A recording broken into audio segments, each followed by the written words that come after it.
ঝিনাইদহ কালীগঞ্জের ঝিনাইদহ 4 আসনের সংসদ সদস্য আনোয়ার আজিম আনার হত্যাকাণ্ডের পর মূলত মূল অভিযুক্ত হিসেবে যার নাম এসেছে কোটচাঁদপুরের আখতারুজ্জামান শাহীন, যিনি আমেরিকায় পালিয়ে গেছেন বলে ধারণা করছেন গোয়েন্দারা। তার বিরুদ্ধে অভিযোগ করতে কোটচাঁদপুর থেকে কালীগঞ্জে এসেছেন বেশ কিছু মানুষ। তারা যেটি বলছেন যে শাহীনের অত্যাচারে তারা বাড়ি ছাড়াতে হয়েছেন এবং অনেকেই শরীরের নানা ধরনের অঙ্গ প্রত্যঙ্গ তারা হারিয়েছেন। তারা আসলে কিভাবে নির্যাতনের শিকার হয়েছেন, শাহীন কিভাবে তাদেরকে নির্যাতন করেছে সেটি আমরা জানার চেষ্টা করব। ভাই, কি হয়েছিল আপনার সাথে? ভাই, আমার কোটচাঁদপুর আপনার আছে যে শাহীন মিয়ার ক্যাডার আছে মস্ত, এদের দিয়ে ওর মেলাটা বাহিনী আছে, বাহিনী দিয়ে ওরা যে কোনো কায়দায় মনে করেন দমন করে রাখে।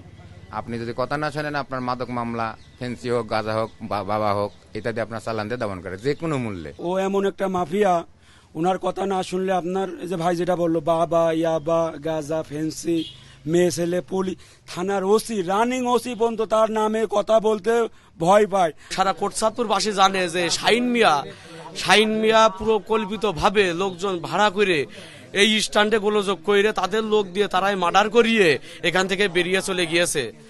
আর আনার এমপি অতিশয় ভালো লোক, সে যাই করুক, স্বর্ণের ব্যবসা করুক আর যে ব্যবসায় করুক, সে ব্যবসা করে নিয়ে এসে সাধারণ জনগণের খাওয়ায়।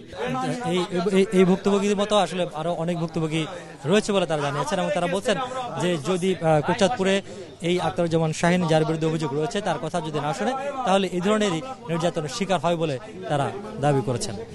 রিয়াজ রায়হান, যমুনা নিউজ, কালীগঞ্জ, ঝিনাইদহ।